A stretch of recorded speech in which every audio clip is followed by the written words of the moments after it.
બનાસકાંઠા જિલ્લાના પાલનપુર તાલુકાના ચડોતર ગામ પાસે ડીસા પાલનપુર હાઈવે પર આવેલા GHV વ્હીકલ ફિટનેસ સેન્ટર ખાતે પાટણ ACBએ છટકું ગોઠવી લાંચખોર કર્મચારીને ઝડપી પાડ્યો હતો। આરોપી રહેમતુલ્લા ઘોરી નામના કર્મચારીએ CNG રિક્ષાનું કોમર્શિયલ વ્હીકલ ફિટનેસ સર્ટિફિકેટ આપવા બદલ અરજદાર પાસેથી ₹3000ની લાંચની માંગણી કરી હતી। મળતી માહિતી મુજબ વ્હીકલ ફિટનેસ સેન્ટર ખાતે કોમર્શિયલ ફિટનેસ સર્ટિફિકેટ આપવા માટે અરજદારો પાસેથી ₹500થી લઈને ₹50,000 સુધીની લાંચ લેવામાં આવતી હોવાની ACBને ગુપ્ત માહિતી મળી હતી। આ બાતમીના આધારે ACBએ ડિકોય છટકું ગોઠવ્યું હતું, જેમાં અરજદારે નિયત ફી ₹980 ઉપરાંત માંગવામાં આવેલા ₹3000 જેટલા આરોપી આપતા જ ACBની ટીમે તેને રંગે હાથ ઝડપી લીધો હતો।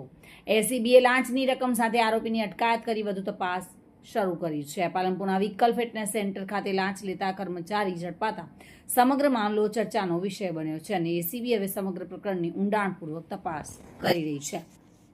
દિનેશ રાણા સાથે bureau report, today Gujarati news.